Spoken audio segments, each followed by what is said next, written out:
In this tutorial I'm going to talk about the master effects or the effects section in patch mode, and it's a little bit different than layer and split mode, mainly because you have access to only two master effects, but we'll get into that just a little bit later whenever I cover layer and split mode in the next video. The first thing we're going to do is I want to point out that we're in keyboard mode rather than pad mode, so we're going to just press F7 here so we're in that part rather. The next thing we're going to do is press the effects button, and this will take us over to the effects routing page.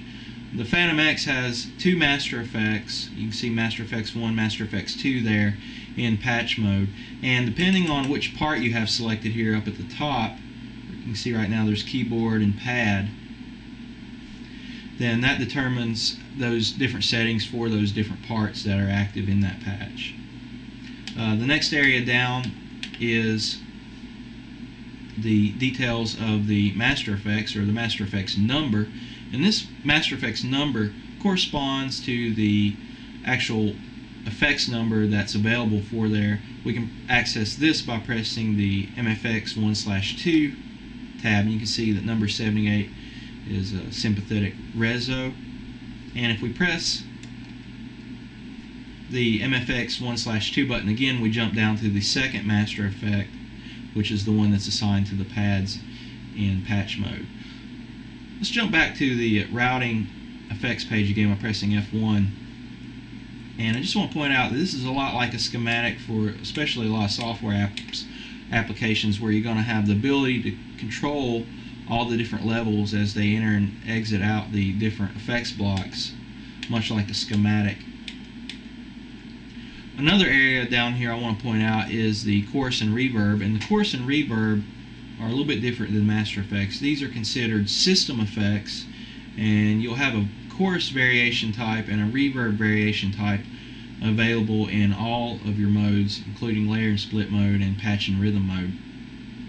Those will always be there, and you'll always have the ability to change the different types of reverb and chorus by pressing the F5 or the F6 button and simply scrolling in those different values there.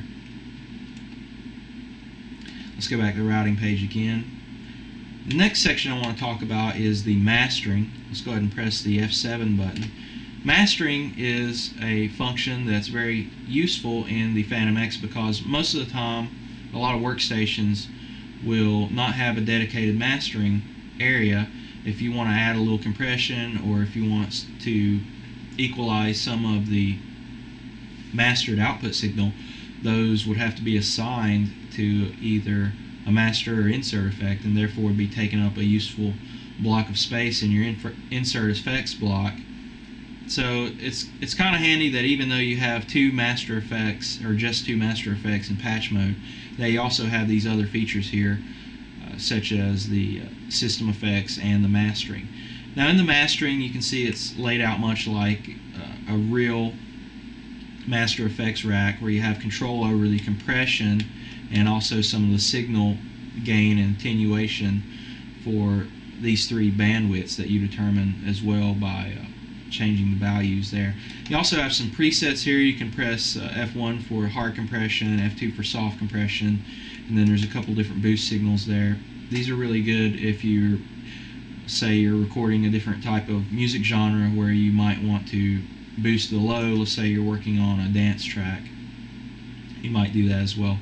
You do have the ability to save a user setting of this mastering, and simply all you do here is adjust your values and then press the right command, and that would be saved with it there by pressing the F6 button. Let me go ahead and exit back out of the mastering by pressing the exit button. And now I'm going to take you over to the, one other thing I wanted to point out. Depending on the different part that you have selected here, keyboard or pad, let me switch over to the pad section. And by the way, this works the same way as if you press the F8 button to go to the pad section and then press the effects. Now the pad part is displayed in the top left. So let me point out something different to your individual here. If you notice the key section under the pad part, depending on the different pads I press, it's going to give you a different note number. So this indicates that different pads can have different send levels for all these different effect settings, much like if you were miking up a drum kit in the studio. So this is exactly what this is for. Let's say on the kick drum you might have a very limited amount of reverb, but on the snare you can see that was increased to 33. So all you do is just press the different pads and adjust these values and write those in there.